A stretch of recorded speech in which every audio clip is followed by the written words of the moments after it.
basically and stuff is we was going from Montreal to Ottawa, going to do a show.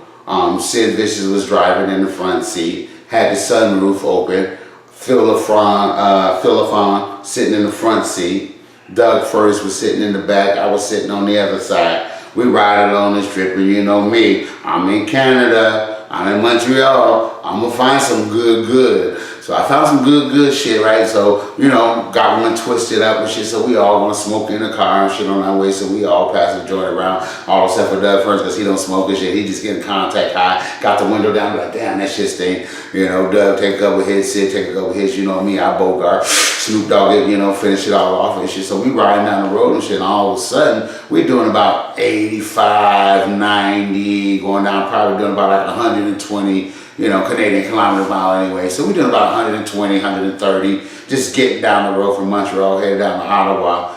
And it just happened to be a race in town that day, and the race was over and stuff. And we're flying by the traffic going on, and all of a sudden, Sid's so big, he sees the sun shining through the sunroof. So he reaches up, goes to close the sunroof, right? He closes the sunroof top, and all of a sudden, drifts off to the side of the road, lose control. Sid don't realize how big and how fucking strong his cock strong ass really is. So, you know, this little jerk like this, you know, at 300 some odd pounds, and used to Biz Prince and 500 something odd pounds like it ain't shit. You know what I mean? That's a lot of torque on the car. So we're down already off the road. So when he hit it like that, doing about 130 miles an hour, we just started fishtailing. Going down the road, we fishtail from one side to the other, down the gully, back up. So when we get down in the gully, he decided he gonna turn the wheel so we can come back up on the road, and he turned the wheels too much and the car stuck, and we just went to flipping.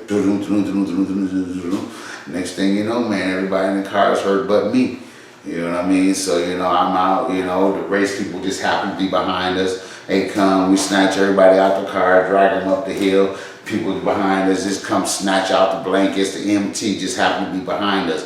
They come out with the shock blankets. They wrap everybody up in the shock blankets, call for the ambulance, all that bullshit. You know me, shit. I got my jeans on, my yellow jeans, looking for my cowboy hat. And, you know, I'm like, damn, with my cowboy hat, got my backwoods cigars that's full of weed. I'm like, I know my shit out of someplace. I'm walking through the field, and I'm realizing, damn, there's our fucking luggage. Halfway all flipped out, so I go down, grabbing everybody's fucking luggage, find my cowboy hat, find my backwoods cigars and shit. I mean, I get all my shit, get my shit back up to the car and shit, you know what I mean? So while I'm down in the motherfucking ditch, you know, I suppose, you know, Chyna and HHH, you know, they drove by and stuff, you know, headed to the show and stuff, you know, seeing me down in the motherfucking ditch over there. And I heard when they got to the motherfucking building, they making motherfucking jokes. Ah, yeah, it must have been an accident on the side of the road. We see Scorpio down in the fucking ditch and shit, crawling around on his knees, grabbing bags and shit. That's a motherfucking cardinal sin, bitch. You know all the motherfucking wrestlers take rental cars. You don't never, you see the boys down in the motherfucking ditch, you don't never stop and check on them. You're supposed to always check on the boys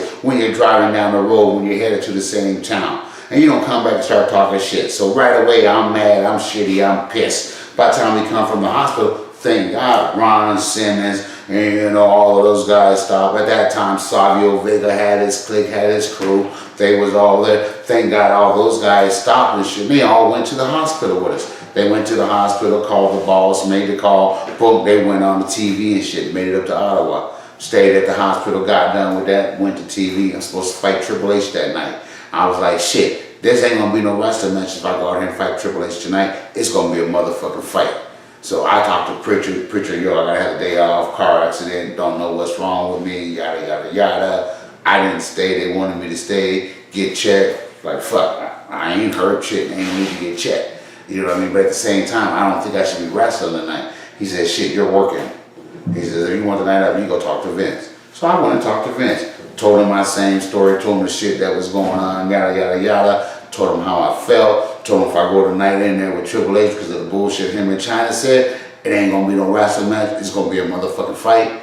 Shit, Vince says, don't even worry about it, take the night off. And that was all she said and wrote. Next thing you know, shit, I'm getting a call the next day from Chyna. I'm getting a card in the mail from Chyna and Triple H, you know, apologizing, they didn't know, da da da da da. Shit, after that, man, we just squashed the shit, everything was all good. You know, my love to Chyna, may she rest in peace. She was a cockstrong baby girl and shit, and she knew how to hold her own.